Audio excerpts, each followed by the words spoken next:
Hey guys, so you can probably notice something different about our video today, and that is the fact that it doesn't look like it was filmed with a rock. And that is thanks to my good friend David, who so generously donated his camera to this project until I'm done with it. Which will probably be never, because the battery's dying. Okay. Take 200. Alright guys, so I finally got the video camera charged. I'm gonna slow clap it out for myself.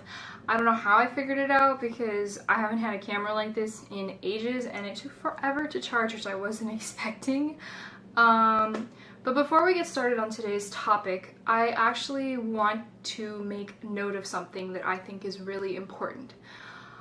Even though the purpose of these videos is to help inform you about things and teach you a little bit more about pseudoscience, I really want you guys to not believe a word I say.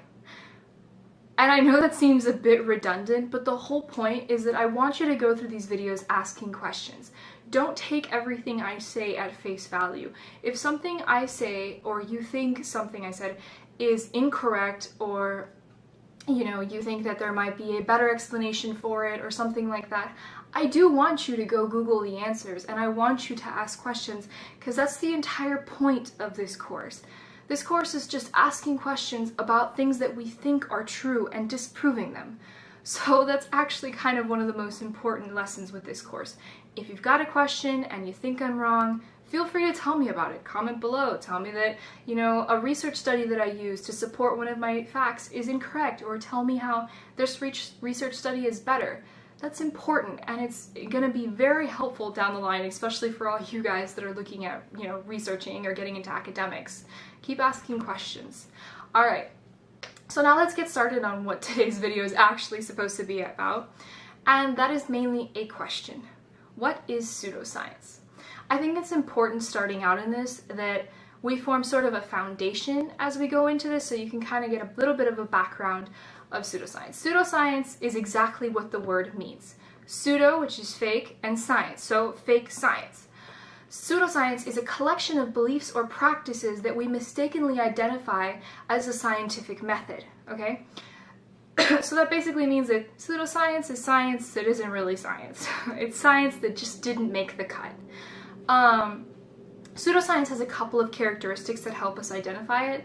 The first one is that it tends to rely on very exaggerated claims or outlandish ideas.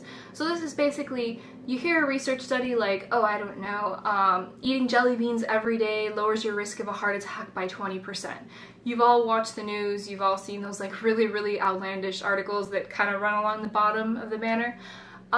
So yeah, if you hear something and it just doesn't sound right or it sounds off, there's probably a chance that the correlation really isn't that great, and if someone tried to, replicate that study, it kind of wouldn't happen.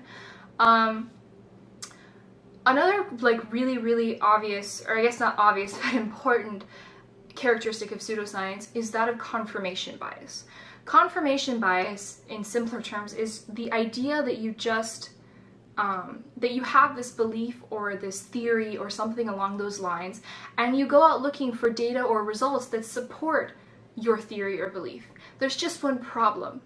If you really truly believe something to be true, all the data or results that you encounter, you're going to look at them in a way, or sort of mold them in a way that helps support your original theory or belief. It's not really something that's always done intentionally, but it's something we kind of do just as people. We want to be able to prove that what we believe is true. You've all seen it happen, whether it's on a family road trip or you're all getting dinner and someone starts arguing about something especially minute, like, I don't know, the definition of a word, or whether, someone won the World Series, or no, they won the World Series, and you all kind of start arguing, and then, both people are pulling out like different things to support why they think, they're right and the other person is wrong. And we usually have to pull out Google to kind of settle the argument. So yeah, confirmation bias is both persons. Wow, English, I can't do it today. Both people trying to support their beliefs and figure out if they can, you know, kind of make themselves look more right. Another characteristic that's really important to pseudoscience is that it usually lacks evaluation by other experts. And the reason this is important is because evaluation by experts is one of the most crucial parts of proving something to be scientifically true. Okay, so evaluation by other experts is kind of like you have a lab in, let's say, Kansas, right? And they come out with this study and they have these results. You know, they spent 2 years working on it, they collected their data, and then finally they said, okay, these are our results. And so a lab in India goes, okay, you know, we want to take your study and replicate it. And if this lab in India is able to replicate what the lab in Kansas did just by reading their research paper, it adds credibility to the findings of the original paper.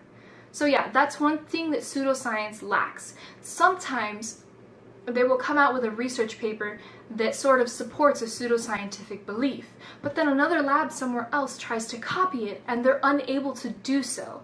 That's because the original lab may not have intentionally done so, but their findings may not have been interpreted correctly, or it might have just been a fluke, or it just might have been a million and one other things. But the point is, the other lab wasn't able to replicate it, and then, you know, they try again at another lab and it couldn't be replicated, and that just keeps happening over and over again because it's not going to be replicated because they weren't true. So that kind of ties into our last characteristic, kind of ties into this, and that's the fact that there's an absence of scientific practices. And what this means is that, like, you guys have all probably done a 4th grade science project or a 5th grade science project. You know what I'm talking about, with the little foldy boards, and you got your hypothesis, your materials, your procedure, all those things, and it was like followed a very close rubric. It may have seemed silly at the time, but those rubrics are kind of the outline for the basis of what performing science is.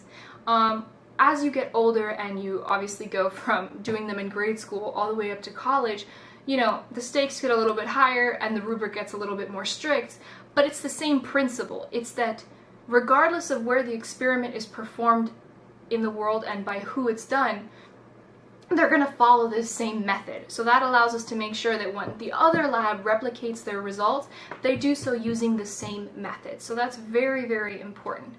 But even though pseudoscience has all these characteristics, and I can sit here and list a million more that make it seem like it would just be so easy to pick out a pseudoscience study and just be like, that one, pseudoscience is actually still really hard to distinguish from real science. And that's for a couple of reasons, but one of the biggest ones is that oftentimes things that we considered pseudoscience will go on to be science or lay the foundation for science. Take alchemy, for example. Alchemy was originally someone just trying to turn a rock into gold. They did it because they were money hungry and they just wanted to figure out how to take all this useless metal that they didn't really care about, or all this useless material, and turn it into something that was precious and valuable. But with that said, we obviously now know that you can't take a rock into gold, because if we would, I would never, ever, ever have student loans. So we all know that's a lie. But with that said, alchemy did lay the foundation for chemistry, which is an extremely, extremely important scientific field today. But without alchemy, we wouldn't have chemistry. But that kind of begs the question, when did alchemy become chemistry? And when exactly did we start considering it to be science and not pseudoscience? So it's kind of obviously, you know, we can, but it's easy to see how the lines might just get a little blurred. But actually, there was an Austrian-British philosopher and professor by the name of Karl Popper who came up with a falsification criterion for distinguishing this. So he kind of came up with this idea that it would be easier to test something by trying to disprove it. So in a way, by trying to prove something true, the best way is to disprove it. So that means that we will set up a series of experiments that try their absolute best to prove something to be wrong, and if it's able to run through all these experiments by all these different people around the world, then we can eventually believe it as something that is true. Like, we don't have to question it any longer. So that's also something that's extremely important to take note of. But with that said, pseudoscience does serve a purpose. It allows people to answer questions about the world around them. They aren't necessarily the right answers, but it does get us asking the right questions. So that's actually one of the closest, or I should say, the two, what's the word I'm looking for? I'm gonna have to edit that out now. It's actually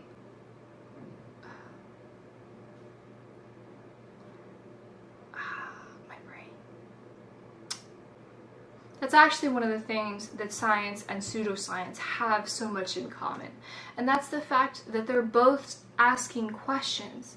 It's just one of them is using a tried and true method of identifying things to be true rather than just what sort of gives us the answer that we want to hear. In a perfect world, every time we asked a question, our first answer would be right. But if science has taught us anything, it's that never, ever, literally ever happens. Usually it's our like 3000th answer. You know, we all remember at some point we thought the Earth was the center of the universe, and we kind of know, you know, that's not true anymore. But yeah, so even things that we know to be true today could easily be disproved 50 years from now. So I guess what I'm trying to say is that as you're going through this video series and as you're researching this on your own, keep your mind a little bit open to the possibilities of why people, you know, found these answers to their questions, and that'll kind of help you disprove them. So yeah, that's basically all I have for today, but I hope you liked this video, and if you've got any ideas for any videos that you'd like to see in the future, just like comment below or like or shoot me an email or anything of all of the above, and peace out.